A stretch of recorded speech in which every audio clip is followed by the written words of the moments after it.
Okay, hello guys, welcome to 5th generation hobby shop. Welcome to another video testing. For today's video po, meron po tayong i-demo na Glock 17 i-review. Shoutout po muna natin si Sir Mark ng Pangasinan. Okay, welcome to 5th generation hobby shop, sir. So this is the Glock 17 Gen 3. Paubos na po ito, no? Okay, so ito yung mga iba't ibang klase na bala ng Glock 17 Gen 3. Meron tayo ditong hammer, meron din tayong H&N Sport, meron din po tayong linking, excite linking. Yan. So ito pong Glock 17 na i-review natin po ngayon ay dual ammo. So ibig sabihin po, itong mga ganitong bala po pwede po sa kanya at yung steel ball. Yan. Ito po yung steel ball. Ito po ay 4.5 mm in diameter. Ganun din po ito.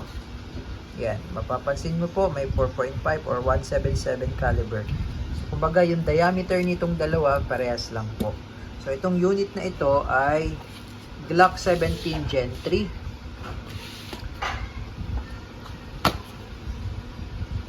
Ayan. Okay, ito po ang Glock 17 Gen 3. Ayan, airgun pistol dual ammo by Umarex. At kagaya po nung sinabi ko kanina, pwede po siyang pellets or pwede rin siyang steel ball. Ayan po. So ito po yung mga kasama. Owner's manual, maintenance manual, yung cleaning rod, and yung Allen wrench. Ayan. Ito yung Allen wrench. Ayan. Okay. So, ito po yung unit. Glock 17 Gen 3 na dual ammo.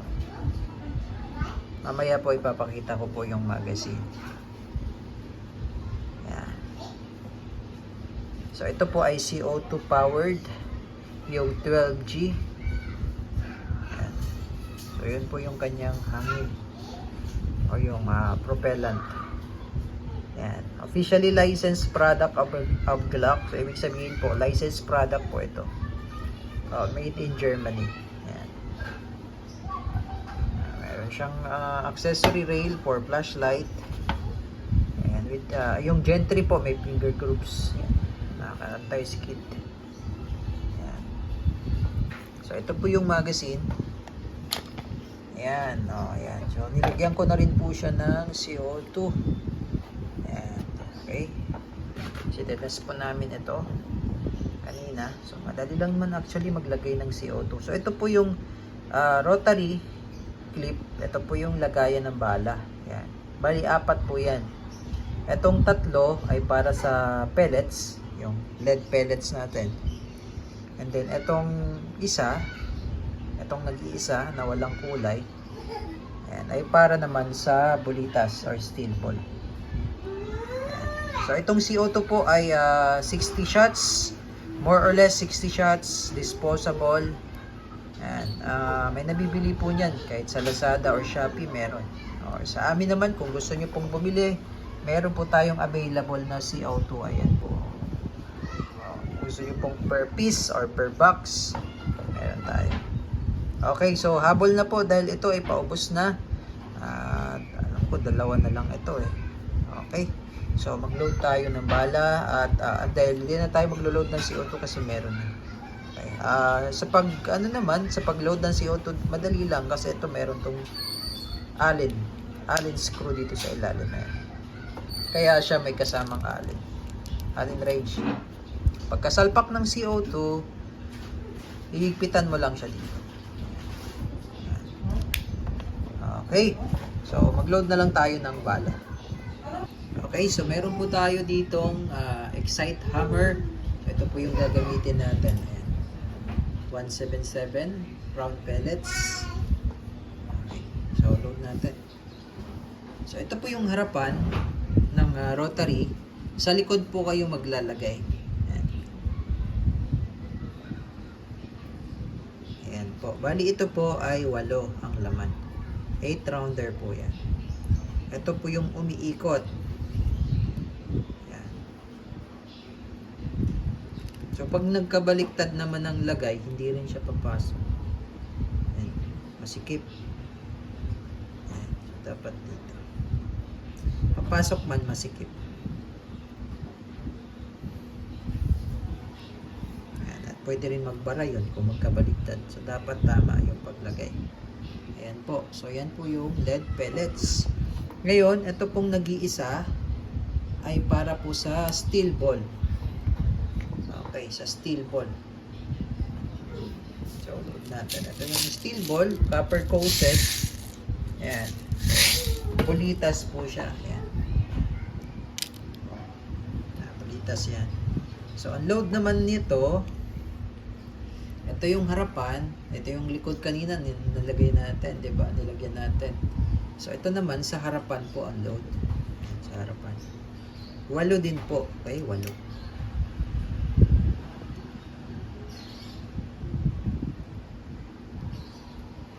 Yan.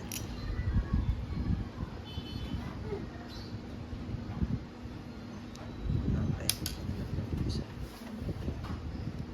Yan. Yan po. Okay. So, once na makonsume mo na yung isang rotary, ililipat mo lang siya. So, kung ano po yung isasalang nyo, yung lead pellets or yung steel ball. Yan. So, unahin natin yung lead pellets muna siguro. Then, ito naman yung steel ball. Diyan. Yan. Okay. So, itong unit, Glock 17 Gen 3, ay meron pong manual safety ito. So, ilalim po ang manual safety. So, yan pong puti. Safe po yan.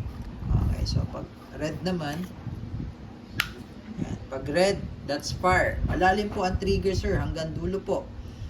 Okay, hanggang dulo. Yan. Kalabitin nyo po hanggang dulo kasi pagka ganyan lang po, hindi yan tutok. Kasi repeater mechanism po yan. So, malalim po yan hanggang dulo. Yan. Then, naka-fixed barrel na tayo. Yan, wala yan alog. Then, metal na rin po yung mga internals yan. Most of the internals or internal parts are metal. Yan. Okay.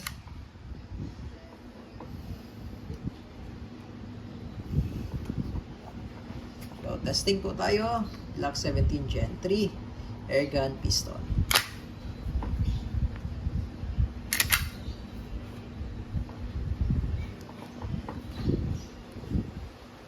Okay, testing po. Glock 17 Gen 3 airgun pistol. CO2 powered. So, bali yung nakasalang po dito ay lead pellets.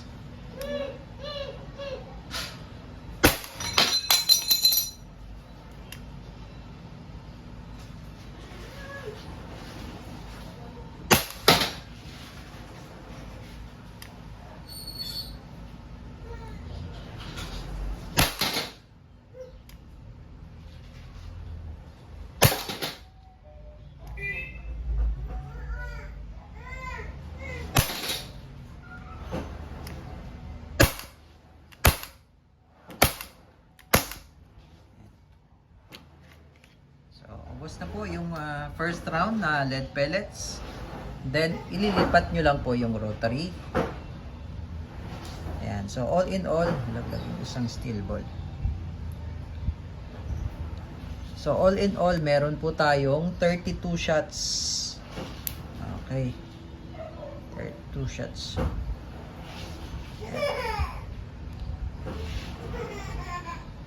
Ayan po. Okay, so pag maglo-load naman po, ganito lang po siya, no, para hindi po malaglag yung rotary. Yan. Okay, so ayusin lang natin yung plate. Okay po, another round of steel ball naman. Okay.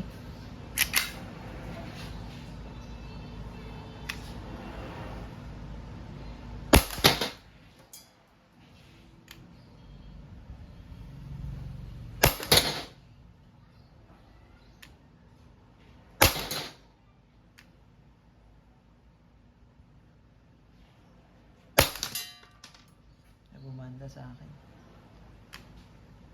So, ingat lang po pag steel ball kasi pag tumama po yan sa solid, ricochet po yan. So, kailangan may eyebrow po tayo. Unlike dun sa pellets, yung LED, madideform na kasi yun. Magpa-flat yun. Itong steel ball, hindi. Yan. So, hindi po siya maglalak pag wala ng bala kasi po, yung magazine niya is rotary. Umiikot po yun, hindi po siya spring. Okay? So, tingnan natin kung naubos na. Ayan. Okay, so na-consume na natin lahat ng bala. So, meron pa tong CO2. May pressure pa siya, may laman pa. Okay. So, ngayon, to lumalamig siya. Pag malamig po, pahinga nyo muna bago nyo siya isalang ulit. Okay? So, all goods na po tayo. Glock 17 Gen 3 airgun pistol, fully licensed by Glock Humarex.